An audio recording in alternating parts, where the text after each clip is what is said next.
आइए, बहुत बहुत स्वागत है आप लोगों का दोस्तों जीके करंट में। और बिल्कुल भी डिटेल में सारे क्वेश्चन को कराएंगे, जैसा कि आप लोगों ने थंबनेल देखा है। सारे क्वेश्चन से रिलेटेड फैक्ट बताएंगे, जितना भी फैक्ट है क्वेश्चन से रिलेटेड हम आपको वो बताएंगे। बस आप वीडियो के अंत तक बने रहें। तो चलिए चलते हैं क्वेश्चन की ओर, सारे क्वेश्चन को डिस्कस करेंगे। क्वेश्चन नंबर 1 है कि हाल ही में किस पूर्व राष्ट्रपति का निधन हो गया है। यह प्रणब मुखर्जी, इनका निधन हो गया है। ठीक है, इनका निधन हो गया है। और इनका जन्म कहाँ हुआ था अगर आपसे पूछ दे तो ये पश्चिम बंगाल में इनका जन्म हुआ था। ठीक है, पश्चिम बंगाल में इनका जन्म हुआ था। और इनके मृत्यु पर 7 दिन का राजकीय अवकाश घोषित किया गया है प्रणब मुखर्जी के मृत्यु के ऊपर। और ये भारत के 13वें नंबर के राष्ट्रपति थे। कितने नंबर के? 13वें नंबर के राष्ट्रपति रह चुके हैं। और इनका कार्यकाल 2012 से 2017 तक था। ठीक है, और ये जो है, अच्छा, ये प्रणब मुखर्जी तो राष्ट्रपति रह चुके हैं। ठीक है, अगर आपसे पूछ दे इन्होंने किनको हराकर राष्ट्रपति पद ग्रहण किया था, तो ये पी एन संगमा को हराकर इन्होंने जो है राष्ट्रपति पद जो है अपना संभाला था। और उसमें चुनाव में किन्हें हराया था? ये पी एन संगमा को हराया था। पी एन संगमा के भाई का नाम क्या है? कोनरेड संगमा। क्या नाम है? कोनरेड संगमा। कोनरेड संगमा कौन है भी? तो ये है मेघालय के सीएम। कौन है? कोनरेड संगमा। ठीक है, अच्छा, ये प्रणब मुखर्जी को अभी हाल ही में 2019 में क्या दिया गया है? इन्हें भारत रत्न दिया गया है। 2019 में टोटल कितने लोगों को भारत रत्न दिया गया है? तो 3 लोगों को। किन्हें किन्हें? प्रणब मुखर्जी, भूपेन हजारिका और नानाजी देशमुख। ठीक है, अच्छा, जब ये प्रधानमंत्री मनमोहन सिंह थे उस समय जो है लोकसभा में सदन का नेता कौन था? तो ये प्रणब मुखर्जी थे। जिस समय प्रधानमंत्री मनमोहन सिंह थे उस समय सदन का नेता कौन थे? प्रणब मुखर्जी थे लोकसभा में। ठीक है, और प्रणब मुखर्जी को विश्व का सर्वश्रेष्ठ वित्त मंत्री का अवार्ड दिया गया था। क्या? वित्त मंत्री का अवार्ड सर्वश्रेष्ठ में किन्हें दिया गया था? प्रणब मुखर्जी को। यह पहला ऐसा व्यक्ति था जिन्हें कि यह विश्व का सर्वश्रेष्ठ वित्त मंत्री का अवार्ड इन्हें दिया गया था। और 1984 ईस्वी में ये कब थे? भारत के वित्त मंत्री बने थे। कब? 1984 ईस्वी में यह भारत के वित्त मंत्री बने थे। और उस समय आरबीआई का गवर्नर कौन था? तो मनमोहन सिंह थे। ये भी बहुत महत्वपूर्ण क्वेश्चन है। 1984 ईस्वी में आरबीआई का गवर्नर मनमोहन सिंह था। और उस समय भारत के वित्त मंत्री कौन थे? तो प्रणब मुखर्जी थे। प्रणब मुखर्जी को विश्व वित्त मंत्री का अवार्ड से भी इन्हें नवाजा गया है।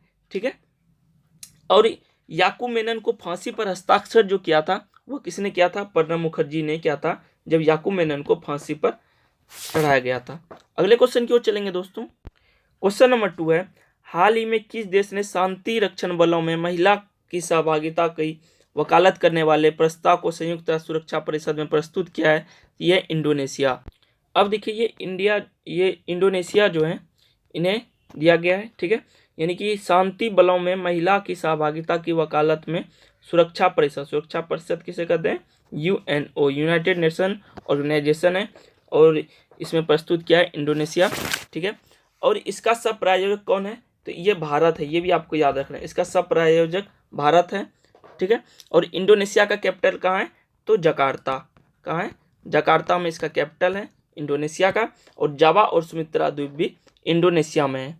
ठीक है, तो ये महिलाओं के ऊपर किया गया है कि वहाँ के जो सुरक्षा बल होंगे, महिलाएं सुरक्षा बल, उनको बिल्कुल भी सुरक्षित रखना ये होगा जिम्मेवारी।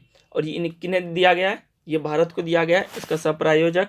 ठीक है, अब ये जो पेस कीपिंग फोर्स होते हैं, यानी कि शांति को, सुरक्षा को, पेस मतलब शांति होता है, कीपिंग सुरक्षा यानी देखभाल करना फोर्स का, ये पहले स्थान पर कौन है? ये हमारा देश भारत ही है। हमारे देश भारत है पेस कीपिंग फोर्स में पहले स्थान पर। ठीक है, अब देखिए यहाँ बात यूएनओ की आई है। ठीक है, इंडोनेशिया के बारे में हम आपको बता दिए कि यहाँ पे जावा और सुमित्रा द्वीप कहाँ है? इंडोनेशिया में। अब यहाँ यूएनओ की बात आई है तो इनके बारे में भी डिस्कस करेंगे। आप लोगों ने थंबनेल देखा होगा कि क्वेश्चन से रिलेटेड जो भी फैक्ट है हम आपको पूरा डिटेल में बताएंगे, ताकि आपका रिवीजन अच्छा से हो, आपका तैयारी अच्छे से हो सके। बस आप वीडियो के अंत तक बने रहे और हमारे वीडियो को लाइक, शेयर, सब्सक्राइब जरूर करें दोस्तों, और अपने दोस्तों में जरूर फैलावें। ठीक है, तो ये यूएनओ की बात करते हैं हम लोग। यूएनओ की स्थापना कब हुआ था? तो 24 अक्टूबर 1945 ईस्वी को इसका स्थापना हुआ है। ठीक है, और 24 अक्टूबर को ही यूएनओ दिवस मनाया जाता है। ठीक है, और इसका मुख्यालय कहाँ है? तो न्यूयॉर्क में इसका मुख्यालय है, जो कि हडसन नदी पर है, न्यूयॉर्क। और इसके महासचिव कौन है? Antonio Guterres. Antonio Guterres UNO के महासचिव हैं। ठीक है, अगले क्वेश्चन की ओर चलेंगे। अच्छा, यूएनओ में 5 अस्थायी और 10 अस्थायी सदस्य यानी टोटल 15 मेंबर होते हैं, जिसमें कि 5 अस्थायी और 10 अस्थायी होते हैं। 5 देश कौन कौन सा है अस्थायी, ये भी बहुत अच्छा क्वेश्चन है। इसमें अमेरिका, फ्रांस, चीन, रूस और इंग्लैंड, ये 5 देश के पास किसका पावर है, तो वीटो का पावर किसके पास है, इन 5 देशों के पास है। किसके किसके पास, अमेरिका, फ्रांस, चीन, रूस, इंग्लैंड। ठीक है, ये 5 देश हैं जिन्हें की वीटो का पावर है। अब अगले क्वेश्चन की ओर चलेंगे। क्वेश्चन नंबर 3 है, देखिए क्या है कि हाल ही में डॉक्टर पद्मावती का निधन हो गया है। ये किस रोग की प्रथम महिला विशेषज्ञ थी, ये हृदय रोग की प्रथम महिला विशेषज्ञ थी। कौन कौन थी, ये डॉक्टर पद्मावती। देखिए इनका उम्र जो है 103 वर्ष की आयु में इनका निधन हो गया है। ठीक है, और ये हृदय रोग विशेषज्ञ थी। ठीक है, यानी कि कार्डियोलॉजिस्ट, हृदय रोग विशेषज्ञ को क्या करते हैं, कार्डियोलॉजिस्ट ये थी। और इनका निधन कोरोना से हुआ है। ठीक है, पद्मावती का निधन, डॉक्टर पद्मावती, इनका निधन जो हुआ है वह कोरोना से हुआ है। ठीक है, कोविड-19 कोरोना के वजह से हुआ है। इन्हें जो है गॉड मदर ऑफ कार्डियोलॉजिस्ट कहा जाता था। किन्हें, पद्मावती को God mother of cardiologist Padmavati को ही कहा जाता था, के नाम से जाने जाते थे। और इन्हें पद्म विभूषण जो है 1992 ईस्वी में से भी नवाजा गया है। यानी कि भारत का जो सेकंड सर्वोच्च सम्मान है पद्म विभूषण, उनसे भी इन्हें नवाजा गया है। अगले क्वेश्चन की ओर चलेंगे। क्वेश्चन नंबर 4 है, हाल ही में उन पर्व पर पीएम ने किस पर्व हैं जो कि पीएम ने शुभकामनाएं दी है, पर्व मुख्य रूप से किस राज्य में मनाया जाता है। मतलब कौन सा ऐसा पर्व जो कि हाल ही में हमारे प्रधानमंत्री ने शुभकामनाएं दी है, ठीक है, वह पर्व किस राज्य में मनाया जाता है, तो ये केरल में मनाया जाता है यह पर्व। तो ये अभी दिया गया है, केरल में यह पर्व मनाया जाता है। तो इस पर्व का नाम क्या है, ओणम। ओणम पर्व पर हाल ही में हमारे प्रधानमंत्री साहब श्री नरेंद्र मोदी ने शुभकामनाएं दी है और यह केरल राज्य में मनाया जाता है। और यह एक कैसा त्यौहार है, यह एक कृषि त्यौहार है। ठीक है, यानी कृषि के ऊपर मनाया जाता है। और यहाँ पर क्या होता है कि फूलों का जो है वो बनाया जाता है, क्या कहते हैं उसे, रंगोली, फूलों का रंगोली बनाया जाता है घर के अंदर। ठीक है, फूलों की। और यह अब बात यहाँ देखिए केरल की आई है, तो केरल का सीएम कौन है, केरल का सीएम कौन है, ये बताइए आप लोग। केरल का सीएम कौन है, आपको बताना है कमेंट बॉक्स में। और यहाँ का कैपिटल हम बता दें तिरुवनंतपुरम है, और यहाँ का भाषा मलयालम है केरल का। और यहाँ का सीएम कौन है, आपको ये बताना है। और यह पर्व जो है महाबली भगवान के आने पर मनाए जाते हैं। ठीक है, महाबली भगवान के आने पर यह पर्व मनाए जाते हैं। अगले क्वेश्चन की ओर चलेंगे। क्वेश्चन नंबर 5 है, यूपीआई भुगतान पर शुल्क वापस करने की बात कही है किसने, तो ये आयकर विभाग ने किया है। आयकर विभाग ने कहा है कि यूपीआई द्वारा जो भी 1 जनवरी 2020 से ये राशि काटे गए हैं, ऑनलाइन लेन देन में कोई भी शुल्क लिया गया है, उन्हें वापस कर देगा। कब तक का, 1 जनवरी 2020 से, मतलब जो भी राशि काटे गए हैं उन्हें वापस कर देगा, ये आयकर विभाग ने कहा है। अब यूपीआई की बात है ये, तो यूपीआई का फुल फॉर्म क्या होता है, ये देखिए। यूपीआई का फुल फॉर्म होता है यूनिफाइड पेमेंट इंफ्रेंस। क्या होता है, यूनिफाइड पेमेंट इंफ्रेंस, इसका फुल फॉर्म होता है। ठीक है, और यूपीआई की स्थापना किसके तहत किया गया है, तो ये भी बहुत ही महत्वपूर्ण क्वेश्चन है दोस्तों, एनपीसीआई के द्वारा किया गया है, यानी कि national payment corporation of India के द्वारा इसका स्थापना किया गया है। ठीक है, अगले क्वेश्चन की ओर चलेंगे। क्वेश्चन नंबर 6 है, हाल ही में रो सेवा किसने शुरू किया है, तो रो सेवा को पश्चिमी रेलवे ने शुरू किया है। ठीक है, पश्चिमी रेलवे, ये पश्चिम रेलवे नहीं है, पश्चिमी रेलवे है जो कि इन्होंने शुरू किया है। अब देखिए रो सेवा क्या होता है, ये रो का मतलब क्या होता है। ठीक है, रोलो का मतलब होता है रोल ऑन, इसका मतलब होता है रोल ऑन, और इसका मतलब होता है रोल ऑफ। ठीक है, रोल ऑन रोल ऑफ ये होता है। अब देखिए इसका मतलब क्या होता है, रोल ऑन का मतलब होता है सामान लोड करना, ये रोल ऑन का मतलब क्या हुआ, सामान लोड करना। और रोल ऑफ का मतलब क्या हुआ, सामान उतारना। ठीक है, रोल ऑफ का मतलब सामान उतारना, और रोल ऑन का मतलब सामान को लोड करना, यानी कि ऑन का मतलब लोड करना, ऑफ का मतलब उतारना। ठीक है, और यह सेवा जो है यह शुरू किया गया है कहाँ से, बेंगलुरु से महाराष्ट्र। ठीक है, यह सुबह शुरू किया गया है।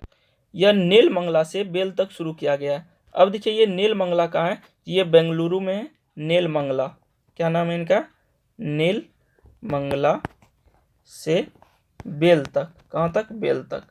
अब ये नीलमंगला बेंगलुरु में, बेंगलुरु में यह सामान लोड होगा और फिर क्या होगा, महाराष्ट्र, बेल कहाँ है, यह महाराष्ट्र में है, यहाँ पर उतारा जाएगा। ठीक है, यहाँ से शुरू होगा तो और वहाँ उतारा जाएगा। फिर क्या होगा, महाराष्ट्र का भी जो भी वहाँ पे दाल प्याज होते हैं वो वहाँ लोड होगा और कहाँ पे उतारा जाएगा, नीलमंगला यानी बेंगलुरु में उतारा जाएगा। यानी इधर से जो है मखाना सब बेंगलुरु से का जो उत्पादन है मखाना सब यहाँ से लोड होगा बेंगलुरु में और महाराष्ट्र यानी बेल में उतारा जाएगा और वहाँ पे दाल प्याज जो होते हैं महाराष्ट्र में वहाँ से लोड होगा और नीलमंगला में उतारा जाएगा। यह सेवा क्यों शुरू किया गया, क्योंकि सड़कों पर दबाव कम करने के लिए, सड़कों पर जो जाम लगे रहते हैं उसमें से अगर मान लीजिए ज़्यादा दिन तक जाम लगे रहेंगे तो उसमें रखे रखे प्याज सब सड़ जाएंगे, तो इस पर भी बल दिया गया है।